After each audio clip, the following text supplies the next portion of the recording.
Yo, it's Reefar with Disclose. Pow! Welcome back. Yo, right guys, we've got a few topics to go over with you today, but we're mainly going to be focusing on the sun through the HelioViewer tool of some recent anomalies I've picked up around the sun. I'll quickly give you a breakdown of what the HelioViewer tool is. It's an online database for the public to view the sun in real time and anytime you wish to view since the telescope's deployment.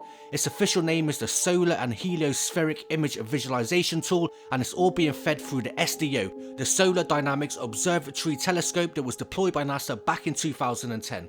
There's various types of filters you can use. Each filter has its own special characteristic. Some focus on the core of the sun, some focus directly at the sun, some focus on the background and completely avoids the sun so we can see the stars and planets in motion going by in the vastness of space. But today we're going to be focusing on the sun and anything in close proximity to the sun. The image tool I'm using today you can find at the bottom left of the screen, including the time and date. So let's take a look at this strange, not forgetting gigantic snake-like anomaly shooting out of the sun. I've studied these for years, way before I even set up the first channel, and I call these space snakes. I showed these on the channel multiple times with great feedback. But some of you are probably looking at this thinking, well, this is just a coronal ejection or a solar flare, the sun spewing out plasma or magma. The forces that would drive this off of the surface of the sun would be colossal. So what are the chances that this would change direction once ejected from the sun? Well, check this out.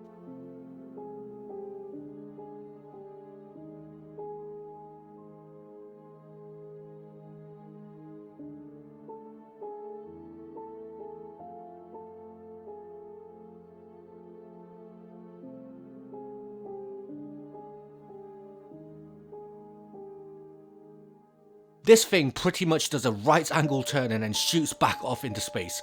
I've seen one of these and recorded it flying over the surface of the sun in a time span of over a few hours before moving back off into outer space. Sadly, that's a find I will never see again as it got deleted with the main channel.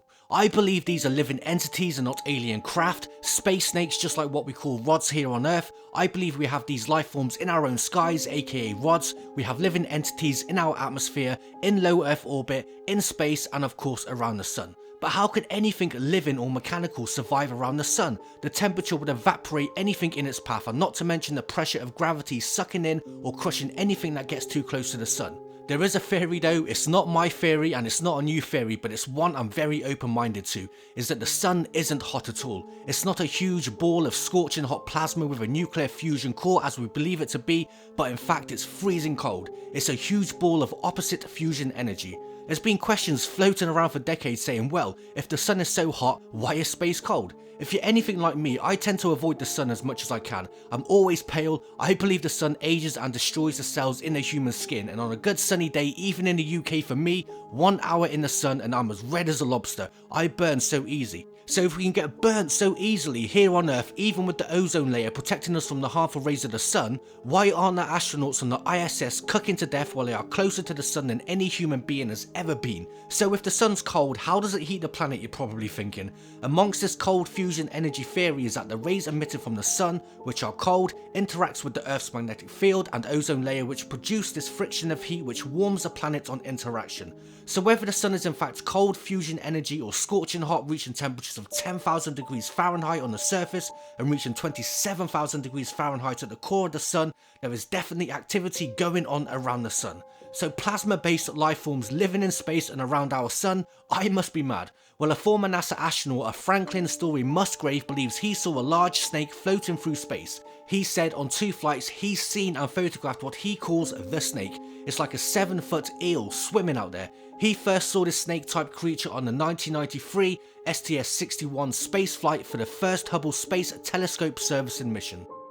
Dr. Story Musgrave is a veteran of 5 American shuttle missions, who has seen and photographed several unidentified flying objects in space. Dr. Musgrave does not believe they are craft from another planet.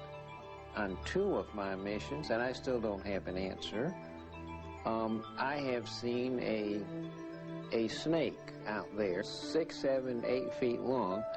It is rubbery because it has internal waves in it, and it follows you for a rather long period of time. The more you fly in space, the more you see an incredible amount of things out there, and that sort of brings to you really a certainty that other living creatures are out there. Some incredibly primitive, more primitive. Some just proteins coming together, amino acids, and some just single cellular organisms. And other civilizations have been around for a million years that are doing unimaginable kinds of things.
So, are the rods here on Earth part of the same biology, the same family? A lot of people debunk rods as nothing but bugs flying past the camera, and the shutter speed struggles to keep up with the insect that gives off this alien type flying rod anomaly.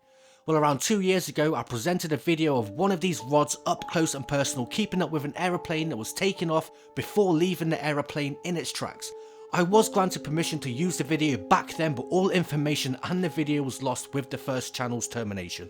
But I did manage to find a copy of the video on YouTube, so let's take a look at this.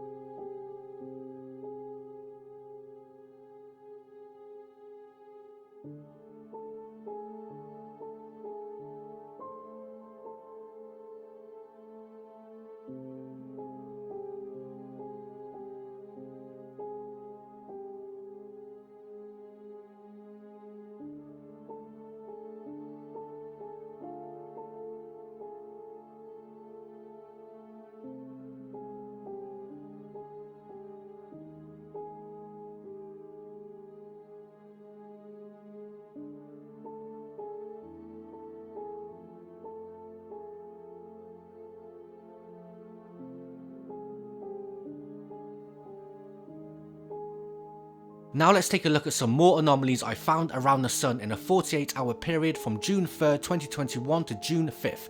I've chopped this 48-hour period into 3 sections, focusing the first 48 hours on the west side of the sun. Then I will replay the 48 hours over again, focusing on the north pole of the sun, and then once again on the east side of the sun.